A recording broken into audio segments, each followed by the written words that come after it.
Halo semuanya, kembali bersama saya Polar di acara pembahasan karakter. Dan kali ini kita akan membahas anggota dari klan Sunset Raven yang ada pada serial Darius Game. Jadi tonton sampai habis videonya biar ngerti apa aja yang dibahas dalam video kali ini.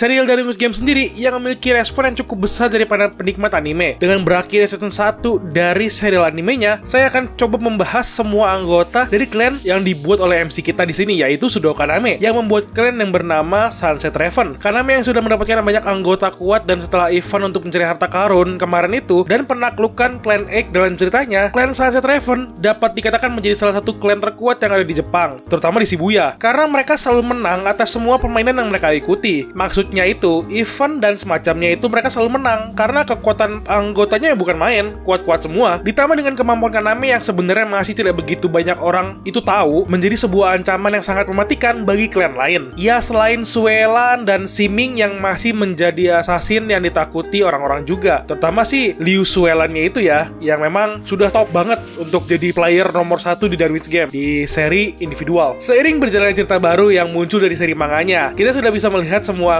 anggota dari Sunset Raven itu semakin bertambah gitu. Walau yang pastinya ada 9 orang yang menjadi inti dari anggotanya. Dan disinilah saya akan coba menjelaskan siapa saja anggota dari klan Sunset Raven beserta sigil yang mereka miliki dan tentu saja kapan mereka muncul dalam ceritanya. Mohon diingat lagi bahwa list dalam video ini masih bisa bertambah seiring berjalannya cerita, dan dalam pembuatan video ini chapter manganya itu baru sampai chapter 83 dan informasi masih belum terbuka semua, terutama mengenai si assassin Liu Suelan dengan butlernya yang bernama Siming. Jadi ya, jika sudah ada cerita baru yang berisi informasi baru juga, akan saya update lagi listnya. Terima kasih banyak loh.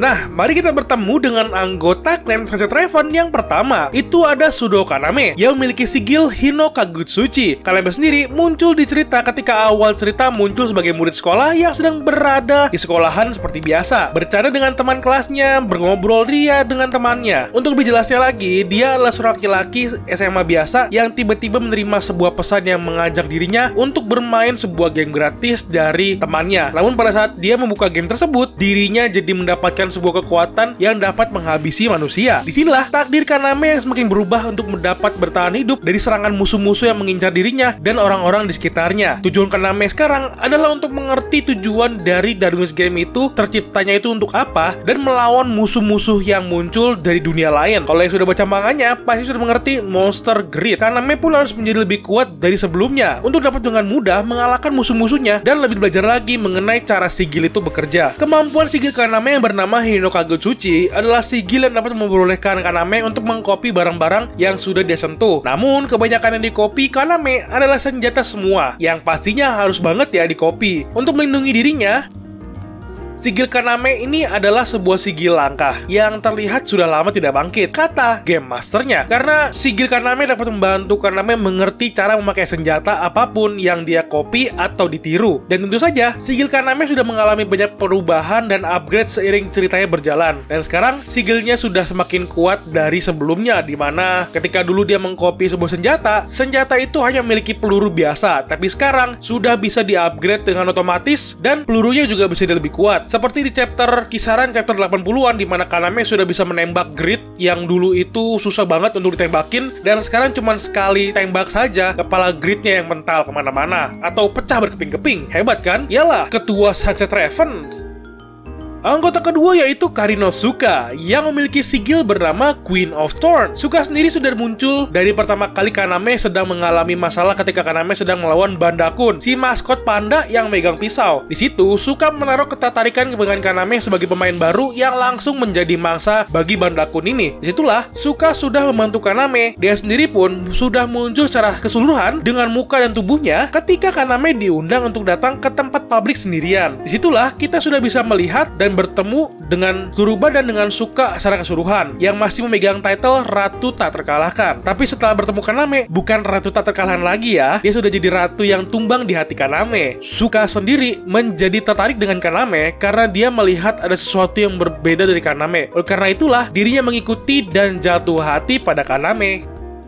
Sigil Suka yang bernama Queen of Thorn adalah sigil yang memperbolehkan dirinya untuk memanipulasi benda seperti benang. Jadi semua benda yang menyerupai benang akan bisa dikendalikan oleh Suka, seperti rantai, kawat, dan kelebihan dari sigil yang dimiliki Suka seperti yang kita lihat dari pertarungan Suka dengan Wang atau Wan, di mana dia dapat membuat getaran pada benang baja yang dia gunakan untuk memotong bagian-bagian tubuh dari si Wang. Tentu saja dari manganya sendiri, sigil Suka juga mengalami upgrade, di mana dia sudah dapat mengenali sigilnya lebih mendalam dan dapat mengukur kekuatannya lebih cepat lagi dan lebih kuat. Dan itu dia upgrade-nya pada saat dia masuk ke World Line O. Selanjutnya adalah Kashiwagi Rain, si cewek informan yang memiliki kemampuan yang cukup berguna sekali ya ketika melawan musuh. Dia memiliki sigil yang bernama Laplas. Rain ini pertama kali muncul ketika dia sedang mengumpulkan informasi mengenai Kaname yang baru pertama kalinya sudah dapat mengalahkan Suka. Dan ketika itulah Rain itu bertemu dengan Kaname secara langsung itu pada saat ketika event mencari harta karun, ketika Kaname dan Rain diteleport ke suatu gedung yang sama. Dan situlah tempat pertama kali Kaname bertemu dengan Rain dan di depan lift. Dari event inilah Rain akhirnya mengikuti Kaname karena terlihat Kaname memiliki tujuan yang sangat jelas dan rencana yang matang atas strategi yang dia lakukan. Walau pada awalnya dia ogah-ogahan untuk ikut bergabung dengan Kaname, namun dirinya jadi mulai terus ikut menjadi keluarga klan Sunset Raven ketika mereka berhasil untuk mengalahkan klan Egg dan berhasil menghabisi Wang dari muka bumi. Kalimatnya simple, tapi itu bermakna dalam banget loh untuk si Rain. Sigil yang dimiliki Rain yang bernama Laplas ini itu dapat memperbolehkan Rain untuk mengetahui lokasi pasti sebuah momentum gerakan dari benda di sekitarnya atau gerakan dari musuh yang sedang dilawan oleh si Rain, di mana dia dapat berpikir dengan cepat untuk memberikan dirinya kalkulasi gerakan apa saja yang harus dia lakukan. Kalau lebih jelasnya lagi, Rain dapat melihat ke masa depan atas gerakan apa saja yang dapat dia lihat. Sebenarnya dia dapat melihat ke masa depan yang cukup jauh, namun hal itu akan membuat tubuh dan mental Rain menjadi lemah dan dapat berakibat fatal. Oleh karena itulah dia tidak dapat menggunakannya dengan bebas. Tapi jika dilihat dari manga chapter terbarunya di chapter 83, di mana Rain sedang bertarung, terlihat sudah dapat mengendalikan sigilnya lebih cepat dan gerakannya yang sangat responsif dan cepat ketika melawan Grid di atas bus ya, dimana kelihatannya selama 5 tahun tak terlihat dari cerita yang ada di manganya membuat banyak perubahan yang terlihat berbeda dari cara bertarung oleh si Rain. Menjadi karakter yang memiliki sigil yang cukup diremehkan. Walau menurut gua sendiri, ketika dilihat kegunaan sigilnya menjadi salah satu sigil yang sangat berguna ketika bertemu dengan player lain, yaitu adalah Maesaka Ryuji yang memiliki sigil yang bernama True or Lie. Ryuji pertama kali muncul ketika Kaname sedang mengikuti event mencari harta karun dan bertemu di gedung yang sama di tempat Kaname bertemu dengan Rain. Di sini Ryuji yang sudah menodongkan senjata ke Kaname untuk pertama kalinya lah pertemuan pertama mereka. Ryuji menjadi kelompok Kaname pada awal-awal adalah untuk tujuannya mengalahkan Wan, si ketua klan A, karena dia memiliki dendam untuk dibalaskan pada si Wan, di mana saudara laki-laki Ryuji dibunuh oleh Wan. Sebelum dibunuh juga disiksa. Oleh karena itulah dia ingin membalaskan dendamnya. Setelah dia berhasil mengalahkan Wan, akhirnya dia bisa semakin dekat dengan Kaname. Langsung saja dia menjadi bagian dari klan Sunset Raven karena dia melihat kalau Kaname sangat menghargai dirinya dan menganggap dirinya sebagai teman seperjuangan. Karena itulah Ryuji sangat dekat sekali dengan Kaname, teman laki-laki ya, bukan sebagai pasangan, jangan salah diartikan ya.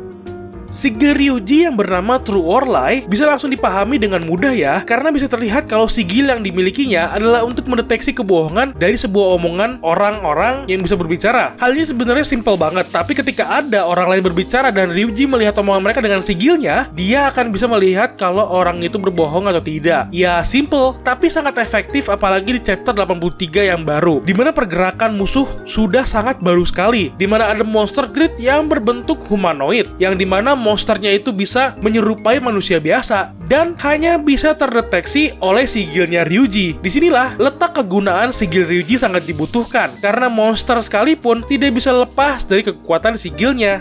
Selanjutnya ada bocah kecil yang bisa jadi imut dan ganas secara bersamaan. Ya, siapa lagi kalau bukan Sui dan Sota. Mereka berdua ini adalah suatu kesatuan yang tak bisa terpisahkan lagi. Di sini, Sui dan Sota pertama kali muncul ketika bertemu dengan Suka dan mencoba untuk menjebak Suka di ruang bawah tanah dengan sigil air dan es yang mereka miliki. Setelah itulah ketika Sui dan Sota melawan Ryuji lalu bertemu dengan Suka dan Kaname, itu sebenarnya Sui sudah mau dipukul habis-habisan sama si Suka atau dihabisi lah ngomongnya ya. Namun untungnya Suka tidak merasa marah dengan Sui dan malah menyukai Sui dan menganggap Sui sebagai adiknya sendiri. Ya, adik perempuan lah kasarnya. Ya, kalau kalian nanya kenapa Sui bisa disukai sama Suka, ya gampang jawabannya. Itu karena Sui dan Sota telah memberikan kesempatan pada Suka untuk bisa gesek-gesek bibir dengan Kaname. Ya, gitu deh. Nah, soal sigilnya akan gue ngomongin satu-satu ya. Dan yang pertama itu sigilnya milik Sui yang bernama Pollux Light, dimana sigil ini membolehkan Sui untuk mengendalikan cairan seperti air, minuman, dan sup sekalipun. Yang terpenting, cairan seperti air kebanyakan bisa dikendalikan oleh Sui. Kekuatan Sui sendiri yang mengendalikan air itu bisa membuat Sui bisa mengendalikan darah sekalipun dari tubuh makhluk hidup, kayak karakter Katara di seri kartun Legend of Aang. Nah, itu mirip-mirip tuh ya. Selanjutnya sigil milik Sota yang bernama Caster Light, dimana kekuatan ini membolehkan Sota untuk membekukan cairan apapun. Normalnya Sota menggunakan sigilnya ketika dicampurkan bersama dengan kekuatan Sui ketika sedang mengendalikan air, dan dia juga bisa membekukan cairan lain seperti dalam botol dan yang lainnya. Namun belum pernah melihat kalau dia membekukan darah makhluk hidup sih. Kalau ada adegan yang mungkin langsung instant death gitu ya, melebihi pengendalian darah si Sui ya, yang awalnya kecekek dulu baru mati. Tapi kalau Sota, kalau yang bisa membekukan darah sekalipun, udah bener instant death man, pecah itu tubuhnya.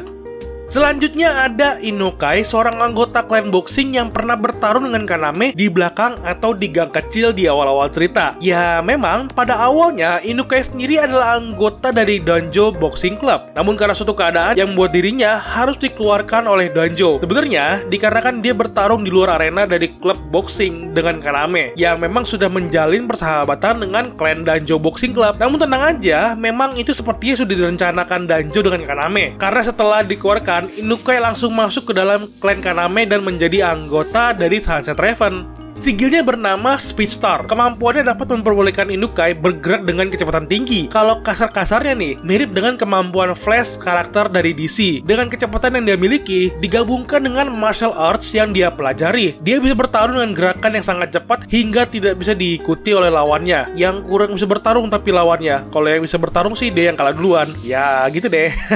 Karena ya beda dengan orang berpengalaman ya. Soalnya Inokai sendiri masih kurang bisa bertarung untuk menyamai kecepatan yang dia gunakan. Karena seperti yang dilihat bahwa Inokai sendiri itu fokus pada lari cepat dari kakinya saja, yang menjadi kelemahan yang sangat fatal. Tapi tenang aja, seiring cerita berlangsung, Inokai sudah bisa bertarung dengan cukup oke, terlepas dari kecepatannya yang cuma di kakinya aja. Tapi nantinya dia bisa menggunakan full body untuk kecepatan serangannya, jadi lebih kuat lagi nantinya.